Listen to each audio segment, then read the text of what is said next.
To make sure to get the program started. Just as a matter of introduction, my name's Jeremy Jackson. I'm the director of the Center for the Study of Public Choice and Private Enterprise.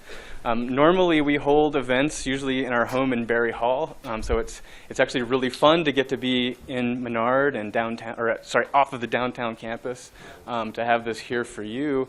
A little bit about the center. Basically, we study institutions and policies that makes people's lives better off. We also have a variety of events that go on throughout every semester. You're at one of them. This is actually the kickoff to a three-part series on open inquiry. We do have our next talk coming up later in March. So we'll be hosting a sociologist by the name of Thomas Cushman. He's on faculty at Wellesley College. He'll be giving a talk in this same room, and his title is Making Unpersons, the Emergence of Cancel Culture in Modern America. So please think of coming to that again. It's on Tuesday, March 3rd. And then on Friday, March 27th, we'll be hosting Vernon Smith, who is one of the winners of the Nobel Prize in Economics. He's famous for doing work in experimental economics. And he's going to talk a bit about Adam Smith and the role that free speech had back when Adam Smith was writing. With that, I'm going to introduce today's speaker. And today's speaker, I've got to pull up the all-important bio. Today's speaker is Steve Listopad, and actually it's fun because we get to bring him back from Arkansas to North Dakota. So we're glad to have him. He's a lecturer and media advisor as well as the internship coordinator at Henderson State University in Arkansas. He advises the student newspaper, yearbook, website, and advertising agency. He continues to teach journalism abroad in the summers and has taught in China, France, Italy, and Norway. Listopad is the founder of the National New Voices USA legislative campaign to protect the rights of student journalists. He led the passage of laws in North Dakota in 2015 and 2017, and in Arkansas in 2019. He continues to coordinate the New Voices USA website and the national campaign in conjunction with the Student Press Law Center. Listopad has previously served as an assistant professor of journalism and a student media director at the University of Jamestown and Valley City State University in North Dakota. And he serves on the Society of Professional Journalists Arkansas Pro Chapter Board of Directors, is a certified journalism educator with JEA, and is completing his PhD at North Dakota State University. Listopad earned his bachelor and master's degrees in mass communication here at North Dakota State University. Please join me in welcoming Steve Listopad.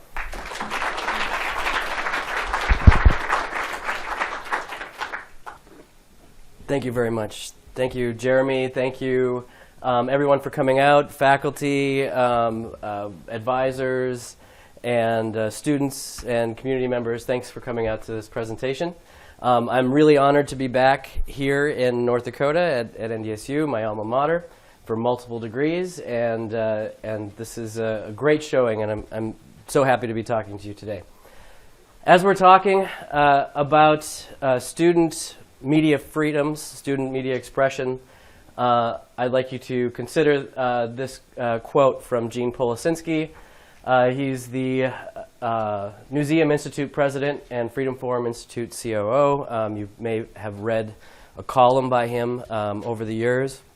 He's been very active with First Amendment rights related to the press. And in a casual conversation several years ago, he just put out this great thought, this thing to think about.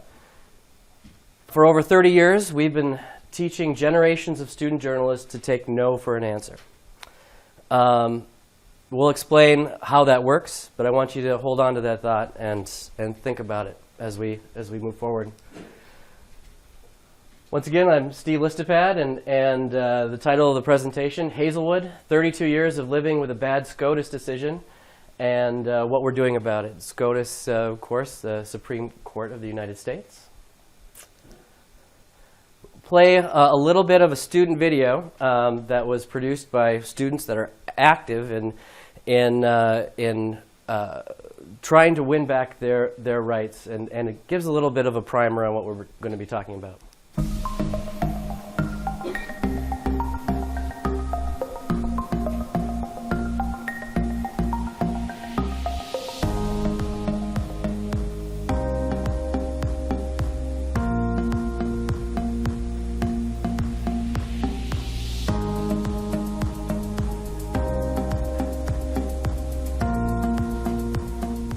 30 years ago, the Supreme Court decision on Hazelwood v. Kuhlmeyer limited students' free expression, provided their publication was school-sponsored, and gave the right to administrators to review content of school newspapers before publication to withhold articles for reasons other than legality and student safety. In the years since, school publications across the country have been censored for a wide variety of reasons, from administrators not feeling comfortable with the quality content that student journalists produce to content considered not positive enough for school. This precedent is dangerous for student journalism, for learning, and our communities. This kind of censorship does not work for students who work hard to get their stories right and published in a student-produced medium. Students, in order to thrive, need to make real decisions about their own content and realize the consequences of their work, whether positive or negative in nature. It doesn't work for administrators. The ones that are not trained in journalistic practices are placed in a position where the rules are unclear or often, and perhaps intentionally, ambiguous. It doesn't work for school districts because it brings the censorship debate to their doorstep, a debate that they do not need to have.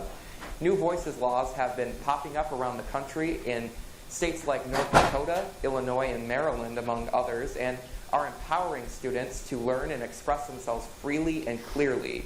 Many states have implemented laws that address this issue and have established rules that are clear for administrators and students alike. The freedom of speech does not leave the student when they enter the building. So I'd be remiss to talk about student expression rights without letting students for a few minutes talk about those rights themselves. This was a video produced grassroots at a high school in Kansas as they promote their student expression. But we have to go back a few years to fully get the picture of why we're having this conversation. And so let's take a look. That is Kathy Kuhlmeyer. We're going to be talking about her here in a second. In 1969, the Supreme Court ruled that students have the right to express themselves up to a certain point. There are two major principles that make the Tinker Standard very understandable and relatable. The two principles are, if it's illegal outside of the classroom, it's illegal inside the classroom. Okay, that's fair enough. That's the way it should be. And two, substantial disruption. If your speech or expression in a school is going to substantially disrupt or cause violence or cause riots or things like that, or just disrupt the working order and operation of the school, then the administration, the state, can censor that speech. That was established when Mary Beth Tinker, on the left, there's a laser on here. Mary Beth Tinker and her brother John and other friends of theirs decided to protest the Vietnam War and our involvement with it by wearing black armbands to school. It had nothing to do with student newspapers. It had nothing to do with media of any kind.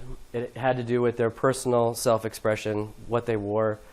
And they were both suspended. They were sent home and said, if you don't take those armbands off, you're not able to come to school. And they refused, and they went home. That went all the way to the Supreme Court. I've gotten to know, and that was in 1965, their decision to do that. In 1969, the Supreme Court decided. And I've gotten to know the Tinkers and their whole family very well over the last few years.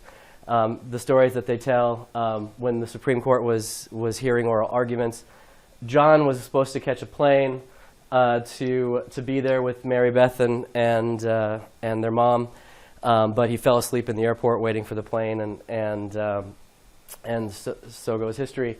But they were very active at the time. They're still very active. I loved going to Iowa this last year and being part of the 50th anniversary of the Tinker decision. I attended church with them at their Quaker meeting, and that was a unique experience for me. But it really showed me where their grounding comes from, and why they did the things that they did as children, and why they continue to do be activists for student expression. So they never quit trying to make student expression better. They've worked their entire lives. Mary Beth is a nurse, John was in radio, but they worked their entire lives as a passion project to make student expression better. So we have the two rules from the Tinker Standard to remember. If it's illegal outside of the classroom, it's illegal inside the classroom, the state can censor. If it's substantially disruptive inside the classroom of the school, the state can censor. Justice Abe Fortas said it can hardly be argued that either students or teachers shed their constitutional rights to freedom of expression at the schoolhouse gate. That was one part of the majority opinion in the Tinker case. Abe Fortas is known for other things, but we'll just focus on that one. Brief history of Supreme Court cases.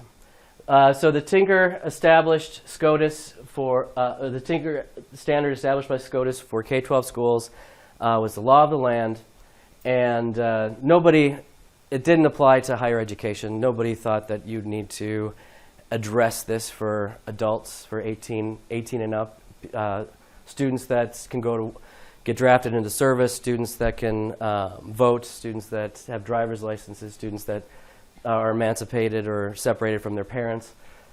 Nobody thought that, but we'll get to that in a second too. In 1986, we had the first real challenge. There are little court cases along the way, but the first real challenge to the Tinker Standard in Bethel v. Frazier. A student in a nominating speech for his friend who's running for student body got up and delivered a sex-laden speech saying how sexually vibrant this nominee was, and full of double entendres. He was suspended, took it to the Supreme Court. Supreme Court said, yeah, the school district was okay with suspending you for that sex-ridden speech. In 1988, however, this is what we're primarily focusing on today. Citing Bethel, the Hazelwood Standard established limiting expression as part of the classroom. So Frazier was a very narrow decision related to sex and related to disruption. But Hazelwood went much farther and said if the expression is part of the curriculum, so if it happens in the classroom, then the state can censor pretty much at will. They can say nope, you can't do this play, you can't do this speech, you can't do this performance, and you can't write this article in your student newspaper. Well, that was uniquely situated to affect student journalism because the case itself was about student journalism.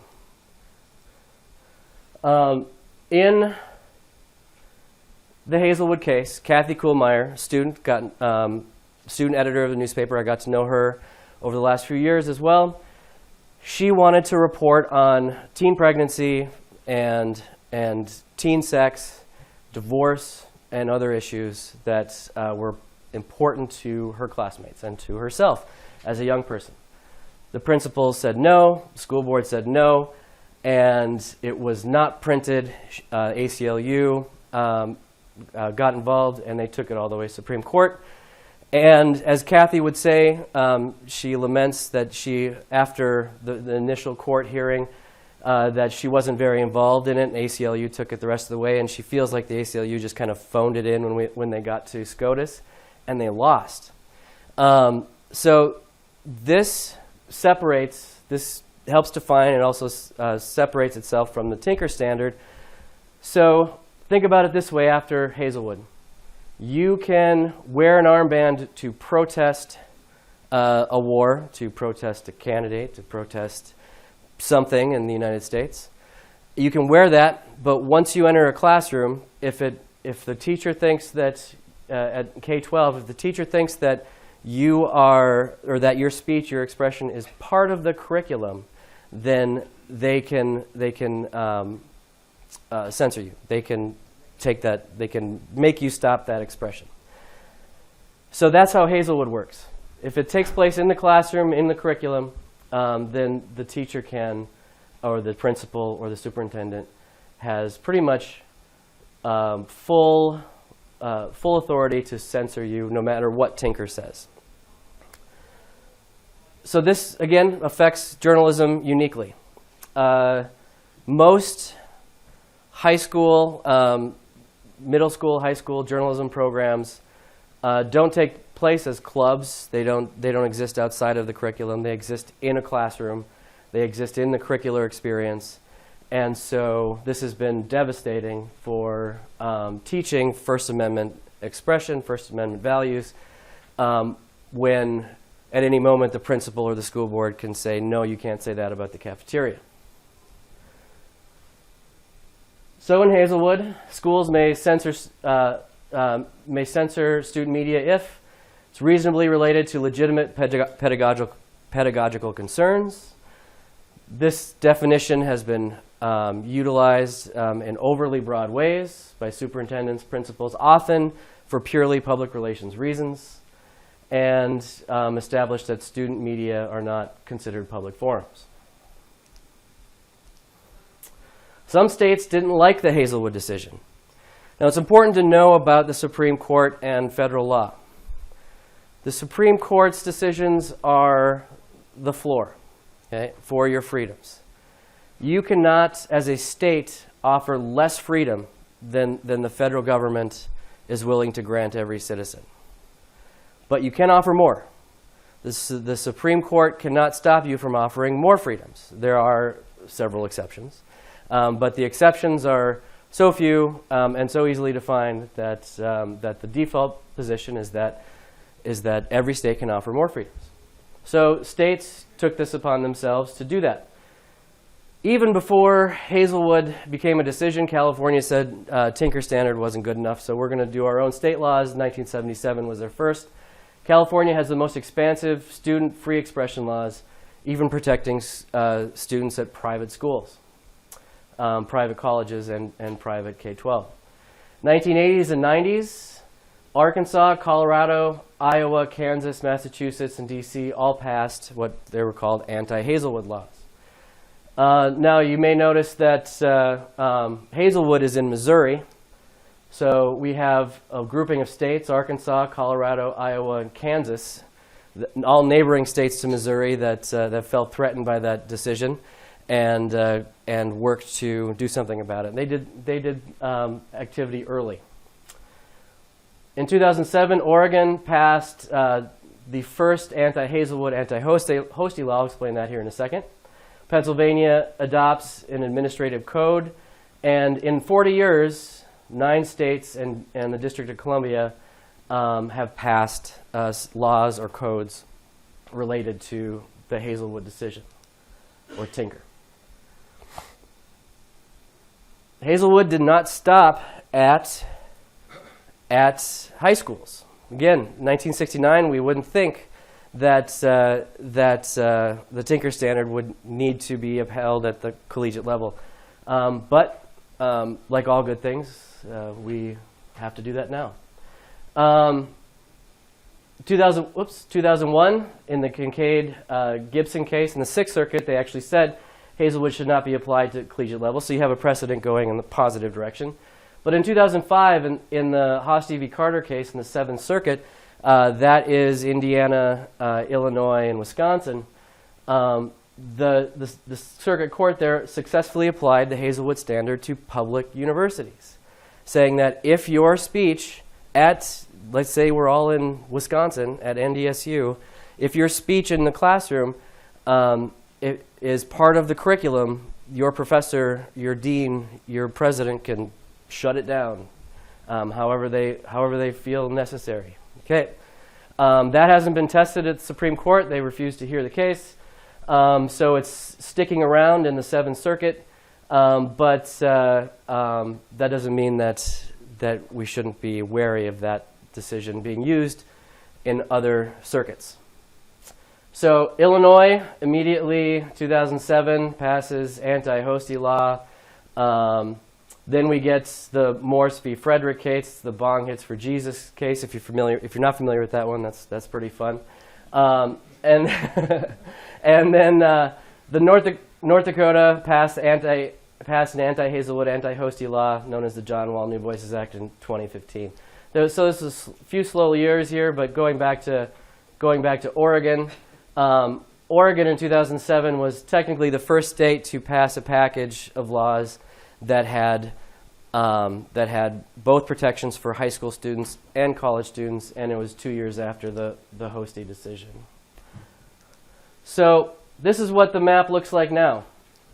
Green states have state laws protecting student expression to varying degrees.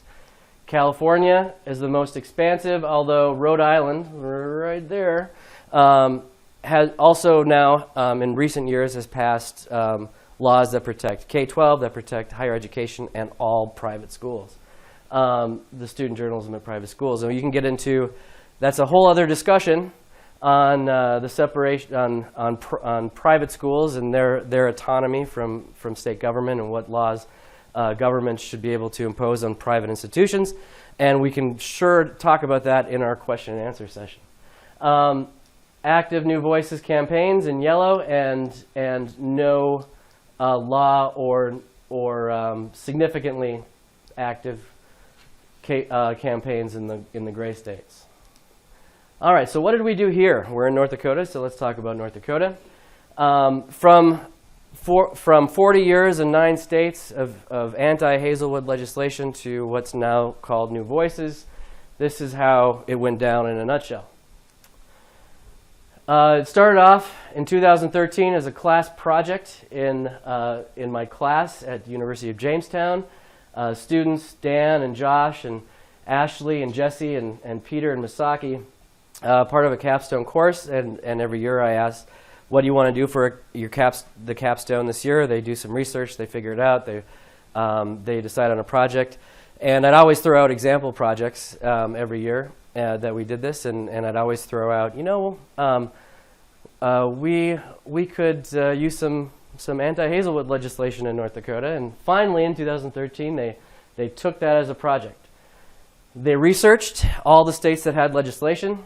They wrote a bill in 3 parts. It's an important aspect of the New Voices campaign. All the bills have 3 parts. Anti-Hazelwood, or restore the Tinker Standard for K-12 schools. Anti-Hostie, protect colleges and universities. And like the Leonard Law in California, extend First Amendment protections to students at private schools. That was 2013. Wrote the bill, wrote the language for the bill, met with legislators, and got the first draft, and then it sat till 2015 because we're in biennium sessions. So over the course of those 2 years, while we were waiting for our bill to be heard on the floor and in committee, we built a statewide coalition. This is the part, so along with the 3-pronged legislative approach, this is the part that gets a lot of attention. How did deep red North Dakota pass this free-expression bill when so many other states like North Dakota have tried, or even blue states have tried and been unsuccessful? How'd you guys get unanimous votes for this bill? And we spent 2 years building a coalition. The North Dakota Newspaper Association was crucial. It took us a year to convince the publishers in the state of North Dakota took us a year to convince them to think other than if it ain't broke, don't fix it.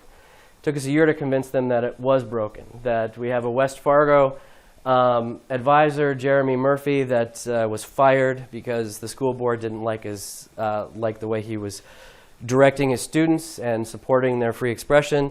We have advisors around the states that say that their students can't report on politics when that's the primary purpose of the free and independent press as laid out in the Constitution. Political speech is our absolute priority when it comes to First Amendment, our First Amendment rights.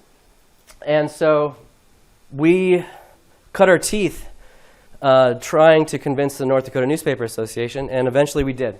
And once we did, they came on board full force, gave us their lobbyists, well, I shouldn't say gave us, but they made the bill their own. They put it at the top of their priority list. They said, you know, we're always against bills. You know, we're always against legislation that wants to raise the postal rates or cut transparency for university presidential hires and things like that. We're always against everything.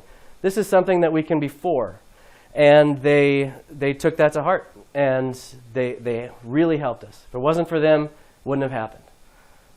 We recruited legislative sponsors, 3 Republican, 3 Democrat. And our prime sponsor in North Dakota was a Republican. This is a Republican state, needs to be a Republican bill. and didn't hurt any Democrats' feelings. The Democrats in the House, that was one of our go-to guys, said that no, I can't. If you want this to pass, it can't be me at the top of the ticket. We got to find somebody on the other side of the aisle that's going to champion this too. We named the bill after the late John Wall. He was a high school journalism educator in Wahpeton.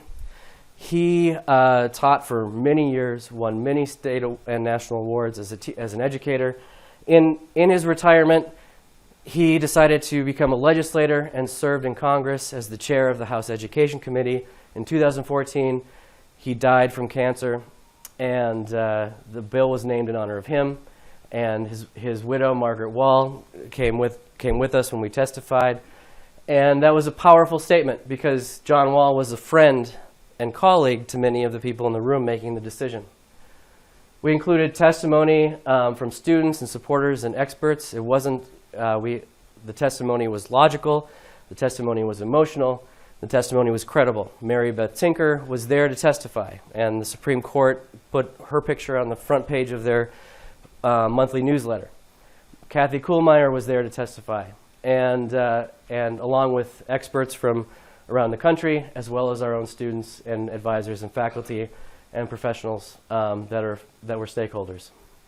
And the law passed unanimously, sans the Leonard Law protections, sans the private schools. North Dakota, we had to cut that to get the rest of the bill passed, and so there are no protections for private schools in North Dakota. Even though the president of the University of Jamestown, a private school, where the bill started, the students wrote it as students at a private school. They protected every other student journalism in the state except themselves.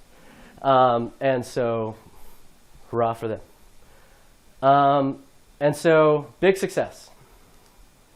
After the John Wall New Voices Act in North Dakota, Maryland was the first state to pass the law under the New Voices banner. Now it just wasn't anti-Hazelwood. It wasn't just against something. It was for something. It was for New Voices. We used the website that we created in North Dakota for the national website. We used the branding that we created in North Dakota for the national branding. And we used social media that we created for North Dakota for the national social media. And it was a big shift in the way the messaging from being just against something to being for something changed it. Illinois adds anti-Hazelwood law to the existing anti-Hosty. Vermont, Rhode Island, and Nevada add New Voices laws in 2017. We come back in 2017 as well and clean up the law that we had passed, add explicit advisor protections. 2018, Washington State adds New Voices law. Washington State had tried 12 times to pass a law, And they failed and they failed and they failed. Even the Seattle Times wrote an op-ed saying that high school students don't deserve the same free expression rights as professional journalists. And so they were up against the wall. But eventually they got it in 2018. Last year in 2019, I had moved down to Arkansas and teaching down there. And we improved the K-12 law in Arkansas. And the law that was originally written had some issues, and we fixed that, and we added college protections. On deck, a bunch of other states, and in 5 years, we have 8 states. Previous 40 years, we had 9 states. So we're on a roll. Biggest supporters, Student Press Law Center is an active supporter of our work, and they kind of carry the football at the national level. But you can see we're not alone. American Bar Association wrote a very powerful endorsement of New Voices laws in every state. American Society of News Editors, Society of Professional Journalists, Journalism Education Association, National Council for Teachers of English, and Association for Education in Journalism and Mass Communication are but a few of the national organizations that support New Voices legislation. AAUP at the collegiate level has put out strong wording. If any AAUP members in the room put out strong wording in support of New Voices legislation at the collegiate level. Why New Voices? You're protecting a right. You're protecting an institution, that of journalism, civic education. It's a big factor, especially in red states. North Dakota had just passed a law mandating that for the students to be able to graduate, that they pass a civics test. And so why just stick with civics trivia when we can actually have civic engagement with our student media? Expanding information sources, curbing censorship, curbing self-censorship, and of course speaking truth to power. Journalists should not take no for an answer when it comes to our First Amendment right to know. So you passed a law, now what? Well, we need to educate everybody in the state, and that's always an ongoing thing. So make sure that all the advisors in North Dakota, all the teachers, all the principals, all the school boards, all the superintendents know that this law exists, know the best practices and ways to follow it. The law in Arkansas, a lot of journalism advisors knew they had a law, but they didn't know that it didn't actually protect them. If it would have went to court, they would have lost, and that's why we had to fix it. Stewardship. You need to make sure that your law, that the law in the books is up to date, it's maintained, that there's accurate record keeping, and of instances in violation of the law, and making sure that if the law needs to evolve, that you're there to help out. Research. Is the law effective? Is it not effective? Why or why not? What can we do about it? And then support schools and students in your state, and support other states that are going through the process of passing legislation. Just a few quick words from your former Senator, Heidi Heitkamp, who spoke on the Senate floor shortly after the John Wall New Voices law was passed. Whoops. Might have to go to... Nope. Go into the keyboard. Get back there. Cherished rights as United States citizens. That is the freedom of speech. And why allowing our children and young people to exercise this right at a young age is critical to learning and understanding complex and tough issues and ideas. The ability to effectively teach and learn journalism, and for other students to be challenged to engage in a public discourse on tough issues, was severely hindered by the United States Supreme Court ruling in 1988 in a ruling called Hazelwood School District versus Kohlmeyer. The Hazelwood case legitimized the school's decision to remove material about divorce and teen pregnancy from the pages of a student newspaper on the grounds that that material was overly mature for a high school audience. Justice William Brennan, one of the First Amendment's greatest judicial champions, dissented from that ruling in words that resonate with us here today. He said, instead of teaching children to respect the diversity of the ideas that is fundamental to the American system and our Constitution is a living reality, not parchment preserved under glass. The court today teaches you to discount important principles of our government as mere platitudes. So, that brings me right on time to the end of my presentation, opening for questions. And I want to come back to that. We've been teaching generations of student journalists to take no for an answer. Does anybody have any thoughts on that concept? And how that might affect us in our society today?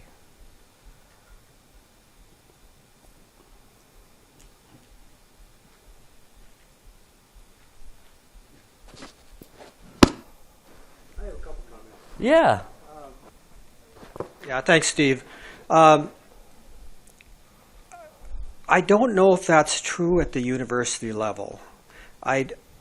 From my experience, having been a student journalist before everybody here was born, and having been working on a number of newspapers, I don't think that's true. I think it's become more likely, particularly during the Vietnam War era, for student journalists to be more aggressive and to not take no for an answer. And I think I've seen that aggressiveness continue on through the last few decades.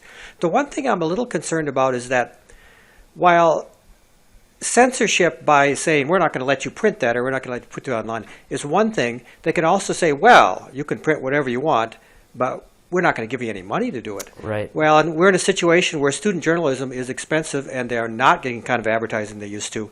And basically, in many universities, and certainly K-12 either, if they don't get any money, they can't produce a product. Mm-hmm. So how does the New Voices Act address that, or does it?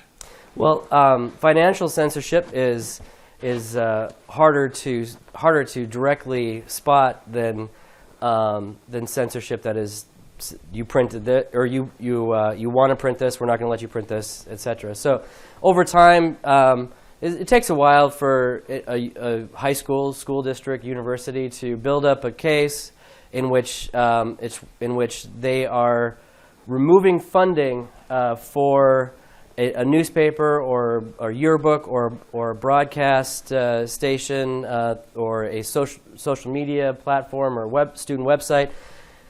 They need to have record that decision to remove funding was on the up and up. That there's conversations in the minutes on how they need to scale back their resources and redirect their resources.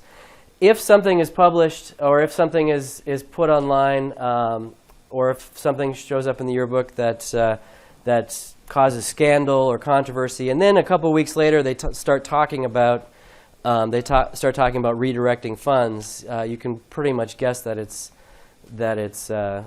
related to the issues that were raised with the publication. But that is more challenging, especially as educational budgets tighten. There's just less money to go around, so it's easy for administrators to say we just don't have the funding this year. Other questions or thoughts? Hello. Do the free speech laws and movements offer protections to stop hate speech or speech that it enables insensitivities? No. Good question.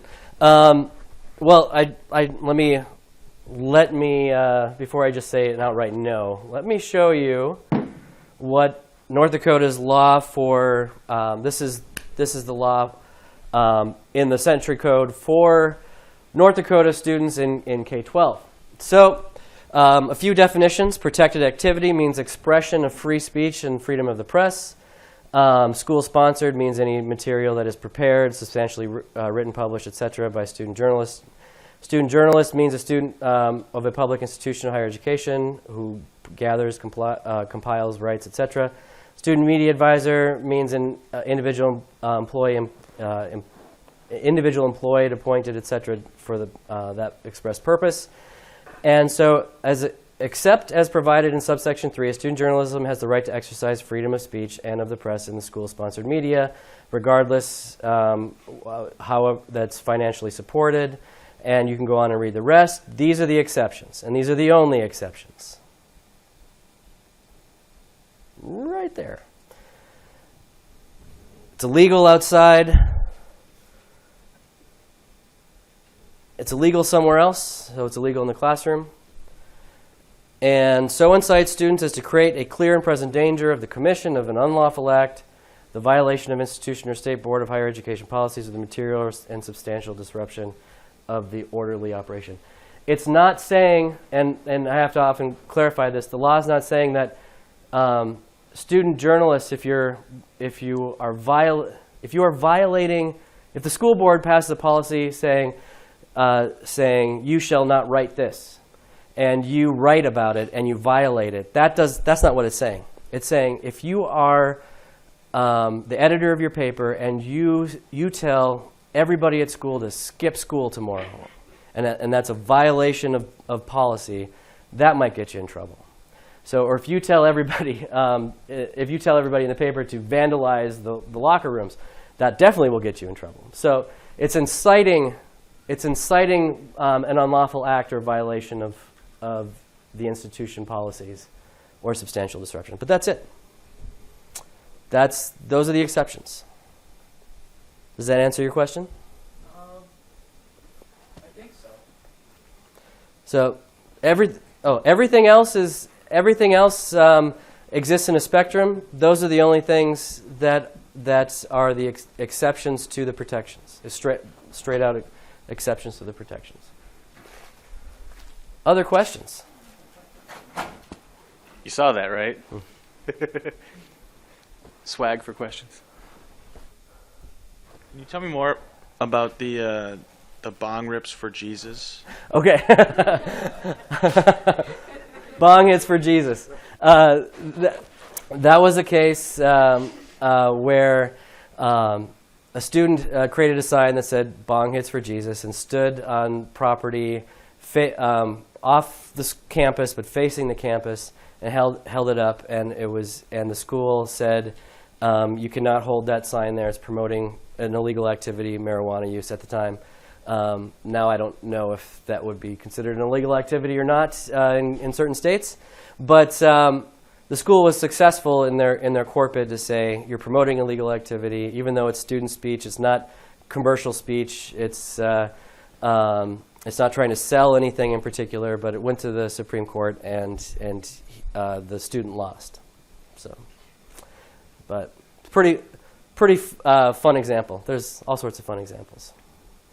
Other questions? As a non-journalist, I'm putting myself out there by asking a question.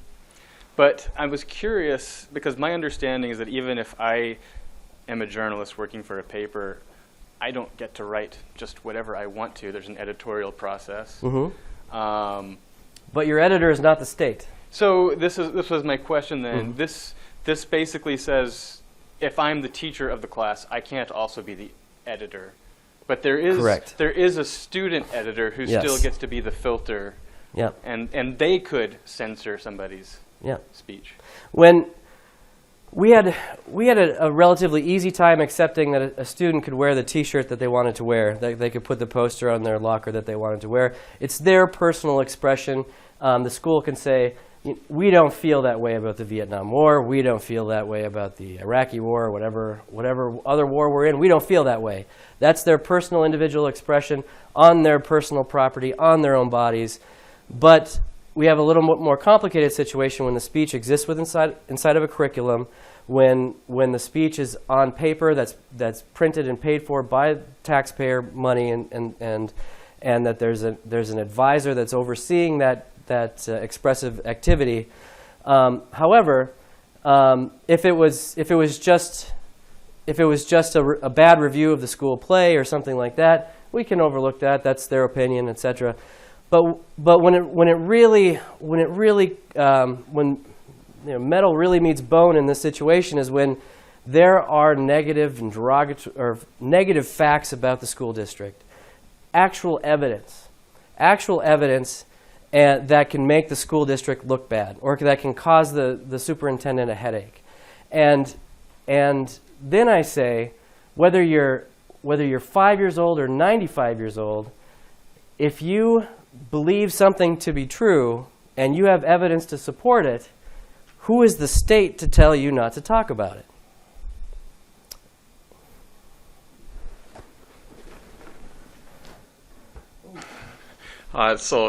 You've talked about protecting journalists. Mm-hmm. So what about situations where somebody's invited to campus and then administrators say, no, we're deciding to disinvite them or uninvite them because there's people that are offended by that particular person speaking at the university? That's a very different matter, but I understand yeah. this, but is there any kind of protection like not that with, in these, not in with these this. laws This is, at all? this Any is, of those laws? This is No? very narrow. Okay. But I mean, the same principle is same larger principles are involved, but our work is very narrow to student media. Has there been an effort to try to do that? You know, the Student Press Law Center really advocates for this. If you're familiar with FIRE, they really advocate for that, speakers' rights and things like that. I understand the concerns when it comes from administrators saying, for example, in Arkansas, there was just this last year, which really got in 2019, there was a case where students reported on 2 school districts that were engaged, and the coaches were engaged in stacking a football team. So they were using school choice, and the best players were going to one school district to make this super football team. And they got the coaches on record saying that this is what they're doing at a bonfire party where the coaches supplied the beer for the football team's party. So there was a lot of things going on there, and they published the story, and the superintendent shut them down, and then we're very close to bringing a lawsuit, but we went over our state law, and that's the poster child case that we use to run with this story. Now I understand run with the law updates in 2019. Now I understand the concerns of a superintendent saying, we have to make sure that this is true. We have to make sure this is verified. Maybe if we can deal with this in-house, that can tamp down some bad publicity, and we can take care of it, without the public knowing. I also understand the concerns of administrators when they say we don't want a riot on our hands because Milo shows up and says something awful. I understand those concerns, but they're very different scenarios, and so to overly conflate them in a conversation would be doing both a disservice. Just make a quick plug that our next speaker will actually be talking some about the issue of speakers on college campuses. Other questions? And you always have to be ready. If you're ever interested in passing laws, you've got it. So in or writing legislation and going to the legislature, if you're ever interested in doing that, you have to have a strong logical basis, a faultless logical basis for your argument. That's like air, right? And you need to have emotional appeal. But emotional appeal doesn't get you very far when it comes to the senators or the legislators in the back room really hammering it out. It's really but that gets you a lot of attention in the media. The best things to have are a faultless logical appeal and then very, very high credibility. And so you build up your credibility by building up coalitions and making it impossible for those legislators to say no. But you always got to be ready for the what ifs and the questions related to unintended consequences. In Arkansas, when we were testifying on our legislation, one legislator asked, "Well, what if?" Because we were talking about this Springdale football scandal, and what if a reporter writes a story about a football player or football team, and it's negative, and then that football player goes out and commits suicide? Now, how do you answer that question successfully without sounding callous, like it doesn't matter? That's not the point of this. You can't really say that. kind of a ridiculous question because it's assuming causation, that there's no other factors involved in that suicide. But those are the types of off-the-cuff questions that you might get, and you've got to be ready with a good response that doesn't seem heartless. Oh. Okay, so I was noticing on the map that my home state and my husband's home states don't have any free speech protections yet. They do not. And I was wondering if there's any hope for Wisconsin and Oklahoma or any of the other states in gray. Linda Barrington in Wisconsin has been a really good advocate, but there hasn't been a whole lot of movement during the Scott Walker years, and that's too bad because I mean maybe if they could have got going before that, but yeah, Wisconsin is in the circuit, so even college students aren't protected in Wisconsin because they live under the Hosty v. Carter decision. But there is hope, and there are advocates like Linda on the ground working on it. Oklahoma's surrounded. Oklahoma right now is nobody wants to touch Oklahoma. That's one of those states. I'm pretty sure I've heard yes, that joke before. I was just talking to a researcher from Alabama that is doing some work on this, and he's asking the question, why is the Southeast left off this map? You don't have to try to throw it back. I'm launching it. Woo! Oh, you did. Remember the rules. You didn't catch it. All right. My question is, there was some stuff in the news a while back about yearbooks and what students would want in their photo. Maybe they wanted to take a photo with a gun, or maybe they want to have a caption. Does the New Voices legislation at all address yearbooks or just newspapers? Yearbooks as well. Now, a lot of schools think that a lot of superintendents, and I remember that case, and actually that is the poster child case from North Dakota when we passed our law that gives Minnesota senators or legislators pause. They're like, well, look at what happened in North Dakota. As soon as they passed that law, a guy shows up wearing a tank top and a Uzi and an eagle in the background, and we don't want to have to deal with that. But yearbooks are protected, and there's a student editor that makes student decisions, and if you have a policy, and if your advisor and your superintendent want you to implement a policy, you have to do that ahead of time. So the student editors have to agree on these policies ahead of time, and then they have to enact them consistently and fairly across the board. So if they have a policy that says no guns in the yearbook, that's a policy that the students agree with, even though the administrators might have pushed it forward. But as long as it's executed fairly and the students agree with it, now if the students don't agree with it, then the New Voices law gives them override authority, unless the administrators can say that those guns would pose substantial disruption. That's their out. We've covered it all: sex, drugs, Yep. guns. No rock and roll, though. I'll leave it on this if there's no more questions.